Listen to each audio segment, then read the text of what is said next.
seneler geçti. Bize de almışsınız. Kapçı askerinde ufak bir şey olmuş. Sizden de razı olsun inşallah. Çalışmamız istiyorum. Çok şükür. Boş durumda biz de istiyoruz. Tanrımız, bayramımız yapılsın. Bizlerin kurumlarının çok çalışması lazım. Toplantısında da bir araya getirdik anlaşılmasında inşaat altına kapandı.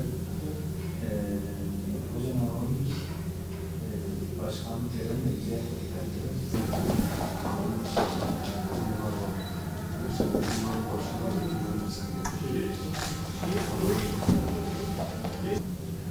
adam geçen cam balkon yaptırmış.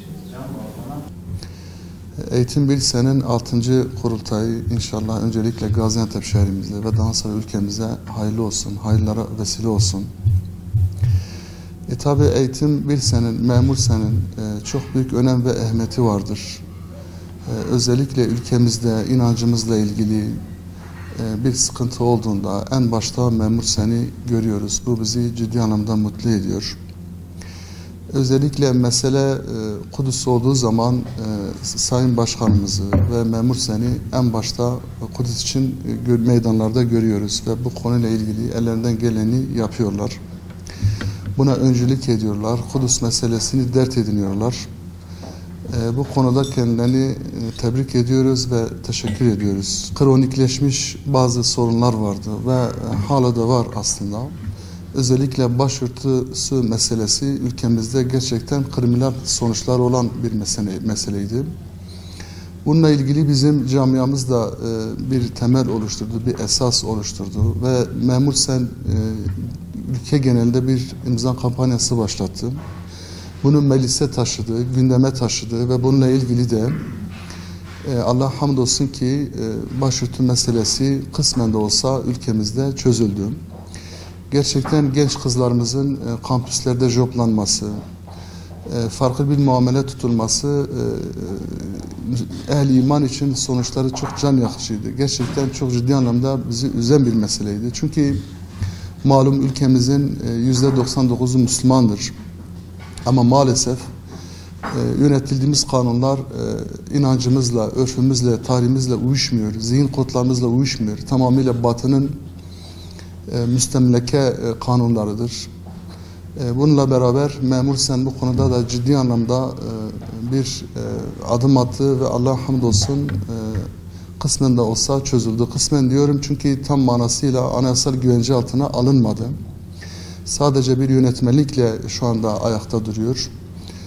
Bununla ilgili de çok defa biz dile getirdik parti olarak. Bunun mutlaka anayasal güvence altına alınması gerektiğini ifade ettik. Daha geçenlerde yine malumunuz Danıştay bununla ilgili bir açıklama yaptı, bir karar verdi.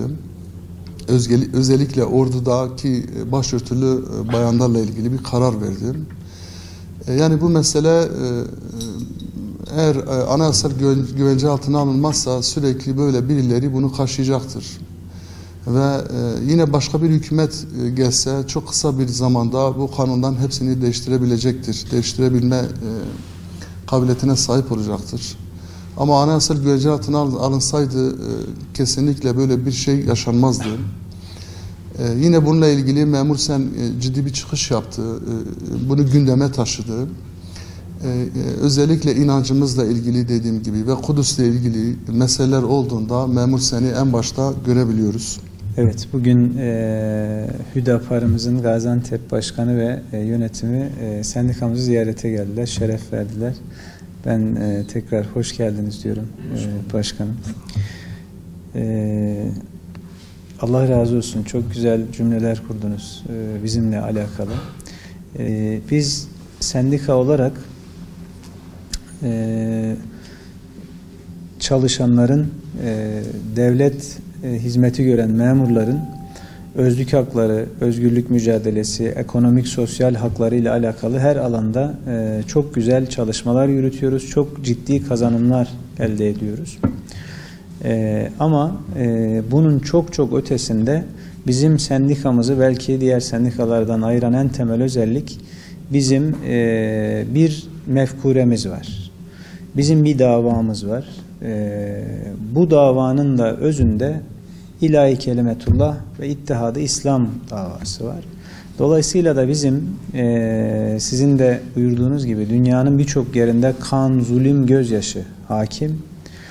Bunu tersine çevirecek, dünya mazlumlarının gözyaşını silecek ve dünyaya ihtiyaç duyduğu adaleti yeniden tesis edebilecek tek medeniyet İslam medeniyetidir. Bunun da gerçekleşebilmesinin tek yolu İttihad-ı İslam dediğimiz Müslümanların bir araya gelip birbirine sarılması, kenetlenmesidir. Yani onun için ümmetin hiçbir ferdini diğerinin önüne koymamak lazım.